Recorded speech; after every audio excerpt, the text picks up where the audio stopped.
بسم اللہ الرحمن الرحیم۔ سیدنا کریم صلی اللہ علیہ وسلم۔ السلام علیکم ورحمۃ اللہ وبرکاتہ۔ ناظرین، پچھلے ولاگ میں ہم نے دوسری وحی آئی، اس میں اللہ تعالیٰ نے آپ کو تبلیغ کا حکم دیا، یہاں تک جو تھا ولاگ کو مکمل کیا تھا۔ اب ہم اس سے آگے آباد کرتے ہیں۔ پیارے کا صلی اللہ تعالیٰ علیہ وسلم نے اللہ تعالیٰ کا حکم پاتے ہی جو تھا دین کا کام شروع کر دیا، اور 3 سال تک جو تھے آپ خفیہ تبلیغ کرتے رہے۔ جو اپنے قریبی لوگ تھے جن سے آپ کی تعلق داری تھی ان کو تبلیغ کی، ان میں آپ کی تبلیغ سے عورتوں میں حضرت خدیجہ رضی اللہ تعالیٰ عنہ، اور مردوں میں حضرت ابوبکر صدیق رضی اللہ تعالیٰ عنہ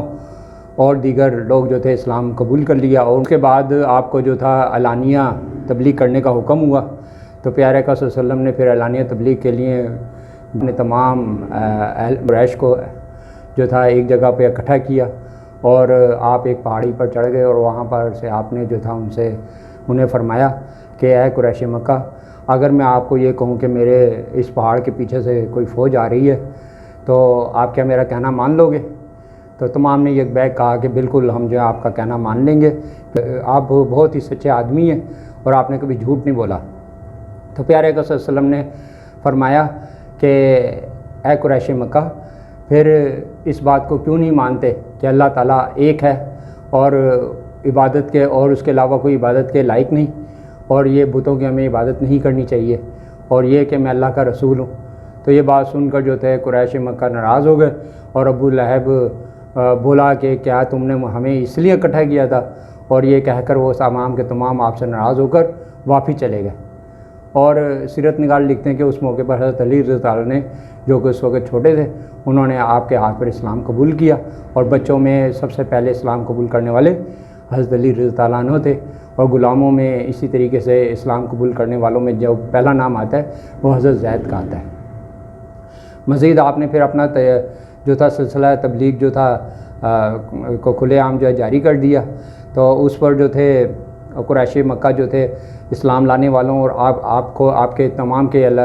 جانی دشمن بن گئے، اور طرح طرح کی تکالیف دینے لگے۔ کسی کو تپتی ریت پہ لٹا دیا جاتا، کسی کو زنجیروں میں جکڑ دیا جاتا، اور کسی کو جب مارا پیٹا جاتا، اور طرح طرح کی اذیتوں سے گزارا جاتا۔ آپ کو بھی وہ کہیں پر موقع ملتا تو کبھی آپ کے گردن پہ اوجڑی رکھ دیتے، اور کبھی جو ہے آپ کے جو ہے گردن مبارک کو کپڑے سے باندھ کر کھینچتے تھے۔ بہرکیف یہ سلسلہ جو تھا بہت زیادہ زور پکڑتا گیا ان کے ظلم و ستم کا۔ آخر آپ نے جو تھا کچھ مسلمانوں کو جو تھا ہجرت حبشہ کی اجازت دے دی، جس میں 11 مرد اور 4 عورتوں نے جو تھا 5ویں سال نبوت میں جو تھا ہجرت حبشہ کی۔ یہ اول قافلہ جب گیا تو پھر اگلے سال پھر 83 مرد اور 12 عورتوں نے جو تھی ہجرت حبشہ کی۔ جب یہ ہجرت کا حال سن کر قریش مکہ کو پتہ چلا تو انہوں نے فوری طور پہ جو تھا اپنا ایک وفد حبشہ میں بھیجا۔ حبشہ میں اس وقت نجاشی نام کا بادشاہ جو تھا حکمران تھا۔ جب اس تک یہ پہنچے طائف وغیرہ لے کر، تو وہاں جا کر انہوں نے کہا کہ اے بادشاہ، یہ ہمارے اہل مکہ کے لوگ ہیں جو کہ اپنا باپ دادا کا دین چھوڑ کر تمہارے پاس آ گئے ہیں، لہٰذا انہیں ہمارے حوالے کر دو۔ اس پر جو تھے اہل مکہ کے مہاجرین کے نمائندہ بن کر حضرت جعفر طیار، جو کہ حضرت علی رضی اللہ عنہ کے بھائی ہیں، وہ آگے بڑھے، اور انہوں نے جو تھا نجاشی کو جو تھا اپنا احوال سنایا۔ انہوں نے کہا کہ اے بادشاہ، ہم جو تھے ہم اہل مکہ بتوں کی پوجا کرتے تھے، ہم جو ہیں طرح طرح کے لائشوں میں گرفتار تھے، کہ اتنے میں ایک نیک پاک باز شخص ہمارے میں اترا، اور اس نے ہمیں جو ہے اللہ کی دعوت دی، اور بتوں سے ہمیں عبادت سے منع فرمایا، اور ہمیں نیک اعمال کرنے کا حکم دیا، جس سے ہم سن کر ان پر ایمان لے آئے، اور جو تھا اس کی پاداش میں یہ لوگ ہم پر ظلم و ستم کرتے ہیں، ہمیں طرح طرح سے ستاتے ہیں، اور اس وجہ سے ہم نے یہاں پر ہجرت کیا۔ اور اس کے بعد آپ نے جو تھی سورہ مریم کی کچھ آیات جو تھی تلاوت کی، جنہیں سن کر جو تھا نجاشی رونے لگا اور کہنے لگا کہ بے شک یہ آیات برحق ہیں، اور حضرت عیسیٰ علیہ السلام کے بارے میں جو باتیں ان آیات میں بیان ہوئی ہیں، اس سے بڑھ کر حضرت عیسیٰ کچھ بھی نہ تھے۔ تو یہ اس کے بعد جو تھا اس نے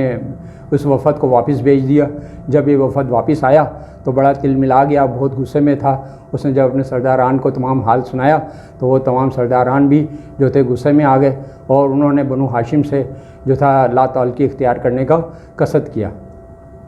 اس لا تعلقی کی بنا پر آپ کے خاندان بنو ہاشم کو ماں سوائے ابو لہب کے تمام کو ایک گھاٹی میں محصور ہونا پڑا، جہاں پر آپ نے 3 سال جو تھے بڑی تنگی کے ساتھ گزارے۔ 3 سال تک اس حالت میں رہنے کے بعد پھر وہ جو تھا اللہ تعالیٰ کی مہربانی سے وہ معاہدہ ختم ہوا، اور جو ہے آپ واپس جو ہے بنو ہاشم اپنے قبیلے کی طرف واپس آ گئے۔ آپ کے سرپرست جو ابو طالب تھے ان کا بھی اسی سال انتقال ہو گیا۔ یہ 10 نبوت کا سال تھا، اور اس کے چند دنوں کے بعد حضرت خدیجہ الکبریٰ رضی اللہ تعالیٰ عنہ جو کہ آپ کی بہت ہمدرد غمگسار بیوی تھیں، وہ ان کا بھی انتقال ہو گیا، اور جس سے حضور پاک صلی اللہ علیہ وسلم بہت غمگین ہوئے، اور اس سال کو عام الحزن کا نام دے دیا گیا، یعنی غم کا سال۔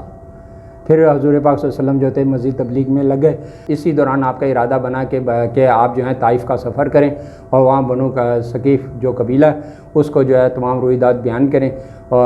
تو وہ جو ہے ممکن ہے کہ قریش کے مقابل جو ہے ان کی مدد فرمائیں، اور جو ہے اسلام کی جو ہے تبلیغ میں آسانی پیدا ہو۔ جب آپ نے طائف کا سفر کیا تو ان سرداران سے ملے تو ان سرداران نے آپ کی نہ صرف بات ماننے سے انکار کر دیا، بلکہ شریر قسم کے لڑکوں کو آپ کے پیچھے لگا دیا، جنہوں نے جو آپ پر آوازیں کستے تھے اور آپ کو طرح طرح کی تکالیف دیتے تھے، پتھر برساتے تھے، جس سے آپ لہو لہان ہو گئے، اور بہت تکالیف اٹھا کر آپ پھر واپس مکہ مکرمہ میں آ گئے۔ جب مکہ مکرمہ میں آئے تو کفار مکہ جو تھے آپ کے مزید جانی دشمن ہو گئے، آپ کے طرح طرح سے ستانے لگے، اور آپ کے خلاف ایک جو ہے پروپیگنڈا جاری کیا کہ آپ مجنون ہیں، آپ پاگل ہیں، آپ جو ہے کاہن ہیں، آپ شاعر ہیں، آپ کی باتوں کو نہیں سننا چاہیے۔ مگر یہ تمام کے تمام پروپیگنڈا جھوٹا ثابت ہوا۔ جب ان کی کوئی بات نہ چلی تو پھر وہ آپ کو لالچ دینے پر آ گئے، تو کبھی کہا کہ بھئی اگر آپ چاہیں تو آپ کو مال دے دیں، کبھی کہا کہ اگر آپ کسی عورت سے شادی کرنا چاہیں جو خوبصورت ترین ہو تو اس سے شادی کر دیتے ہیں، اگر آپ چاہیں تو آپ کو بادشاہ بنا لیتے ہیں، لیکن آپ نے تمام لالچوں کو قبول کرنے سے انکار کر دیا۔ پھر یہ سلسلہ مزید چلتا رہا، یہاں تک کہ انہوں نے ایک خفیہ پروگرام بنایا کہ آپ کو شہید کر دیا جائے۔ اس پر جو تھے آپ کو حضرت جبرائیل علیہ السلام نے آپ کو جو تھا اس کی اطلاع دے دی۔ اس رات کو حضرت علی رضی اللہ عنہ کو جو آپ کی امانتیں سپرد تھیں، پاس تھیں، وہ آپ حضرت علی کو سپرد کیں، اور انہیں کہا کہ علی تم جو نا یہ امانتیں لوگوں کو دے کر پھر واپس مدینہ آ جانا۔ حضرت علی رضی اللہ عنہ نے جو تھے آپ کے بستر پر سو گئے، اور آپ جو تھے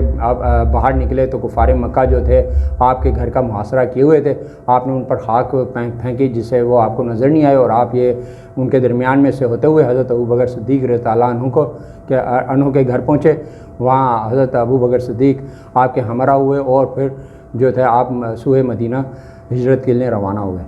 وہاں جب آپ راستے میں غار ثور کا ایک اہم ترین واقعہ پیش آتا ہے کہ جس میں حضرت ابوبکر صدیق تمام جو ہے نا غار کو کی صفائی کرتے ہیں، اور پھر وہاں پر سوراخوں میں کپڑا دے دیتے ہیں۔ ایک سوراخ پر آپ کپڑا کم پڑ جاتا ہے تو آپ اپنی جو ہے پاؤں مبارک وہاں پر رکھ دیتے ہیں، جہاں پر ایک سانپ جو آتا ہے اور آپ کے پاؤں کو ڈس لیتا ہے۔ اس وقت حضور پاک صلی اللہ علیہ وسلم آپ کی گود میں لیٹے ہوئے تھے، تو آپ کے درد شدت سے آپ کی آنکھوں سے آنسو جاری ہو جاتے ہیں، جو کہ حضور پاک صلی اللہ علیہ وسلم پر گرتے ہیں، اور حضور پاک صلی اللہ علیہ وسلم بیدار ہوتے ہیں، اور بیدار ہو کر حضرت ابوبکر صدیق رضی اللہ عنہ سے پوچھتے ہیں کہ کیا ہوا۔ تو حضرت ابوبکر صدیق رضی اللہ عنہ یہ واقعہ بیان کرتے ہیں، اور اس واقعے حضور پاک صلی اللہ علیہ وسلم یہ جب بات سنتے ہیں تو اپنا لعاب جو ہے اس جگہ پر جہاں پر سانپ نے کاٹا تھا وہاں پر لگاتے ہیں، اور اس لعاب کی برکت سے حضرت ابوبکر صدیق رضی اللہ عنہ سے زہر کا اثر دور ہو جاتا ہے۔ کفار مکہ کو مکہ سے آپ کی ہجرت کرنے کا علم ہو جاتا ہے، لہٰذا وہ اپنے لوگوں کو جو ہے آپ کے پیچھے لگا دیتے ہیں، اور آپ کی تلاش کا سلسلہ جاری و ساری ہو جاتا ہے، یہاں تک کہ وہ غار ثور تک پہنچتے ہیں۔ تو وہاں کے آثار جو ہوتے ہیں، وہاں پر مکڑی نے جالا بنا ہوتا ہے، اور پرندوں نے انڈے دیے ہوتے ہیں، وہ یہ دیکھ کر گھونسلے وغیرہ میں انڈے دیے ہوتے ہیں، تو یہ تمام حال دیکھ کر کے یہاں پر کوئی آ ہی نہیں سکتا، وہ وہاں سے پلٹ آتے ہیں اور آپ کو نہیں پاتے۔ اس طرح پھر وہ اعلان کر دیتے ہیں کہ اگر کوئی شخص جو ہے حضرت محمد صلی اللہ علیہ وسلم کو جو ہے تلاش کر لے گا اور ہمارے پاس لے آئے تو ہم جو ہیں اسے 100 سرخ اونٹ جو ہیں انعام میں دیں گے۔ جب یہ انعام کا لالچ پورے مکہ میں مشہور ہوتا ہے تو بہت سارے شاہ سوار جو ہیں وہ جو ہے آپ کی تلاش کے لیے نکل کھڑے ہوتے ہیں۔ ان میں ایک نام جو ہے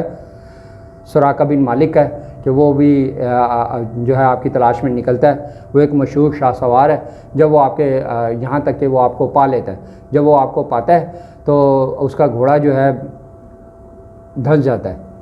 پھر وہ جو ہے دعا کرتا ہے کہ اگر میں یہ اس مصیبت سے نکل جاؤں تو میں جو واپس چلا جاؤں گا، لیکن جب وہ اسے اللہ کی طرف سے نکال دیا جاتا ہے تو وہ پھر لالچ میں آگے بڑھتا ہے، یہاں تک کہ پھر دوبارہ دھسا دیا جاتا ہے۔ پھر وہ ایسے ہی دعا کرتا ہے، پھر وہ جو تھا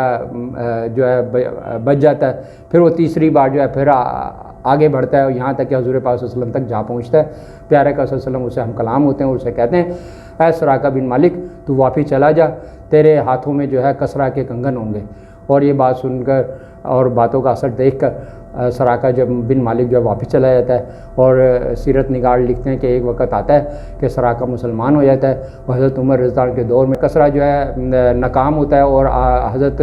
عمر رضی اللہ عنہ فتح یاب ہوتے ہیں تو مال غنیمت میں کسرا کے کنگن آتے ہیں اور پھر وہ کنگن جو تھے سراقہ بن مالک کو پہنائے جاتے ہیں۔ حالانکہ سونا حرام ہے، لیکن حضور پاک صلی اللہ علیہ وسلم نے چونکہ سراقہ کو یہ خوشخبری دی تھی، اس کو پورا کرنے کے لیے سراقہ کو وہ سونے کے کنگن پہنائے جاتے ہیں۔ اسی طریقے سے ایک شخص جو تھا جو اپنے 70 سواروں کے ساتھ جو تھا آپ کا پیچھا کرتے ہوئے آپ تک پہنچا، جو آپ سے ملاقات ہوئی، آپ سے ہم کلام ہوا تو آپ سے متاثر ہو کر وہ بھی اس نے اسلام قبول کر لیا، اور پھر اس نے جو تھا اپنے امامہ کے ذریعے سے ایک ڈنڈے میں لگایا اور ایک جھنڈا بنایا، اور اس جھنڈے کو ساتھ لے کر آگے آگے چلتا ہوا آپ کو حصار میں لے کر مدینہ کی طرف جو ہے یہ قافلہ روانہ ہو گیا، کہ یہاں تک کہ آپ جو ہے مدینہ کے قریب پہنچے۔ ناظرین، یہاں تک کا حوال جو تھا آپ کو اس ویلاگ میں بتا دیا۔ مزید جو ہے حوال کہ آپ کے مدینہ پہنچنے پر کیا معاملات ہوئے وہ اگلے ویلاگ میں جو ہے آپ کو بتائیں گے۔ اگر آپ نے چینل کو سبسکرائب نہیں کیا تو آپ سے درخواست ہے کہ چینل کو فوری سبسکرائب کریں اور ساتھ لگے بیل آئیکن کو پریس کریں کہ آپ کو ایسی ویڈیو جو ہے ملتی رہیں، اور اس ویڈیو کو لائک بھی کریں، شیئر بھی کریں اور اپنے کمنٹس کا ضرور اظہار کریں تاکہ ہم بہتر سے بہتر انداز میں ویڈیو کو تیار کر اور آپ تک پہنچائیں تاکہ آپ اس سے زیادہ سے زیادہ فیض یاب ہو سکیں۔ اللہ تعالیٰ آپ کا ہمارا حامی و ناصر ہو۔ السلام علیکم ورحمۃ اللہ وبرکاتہ۔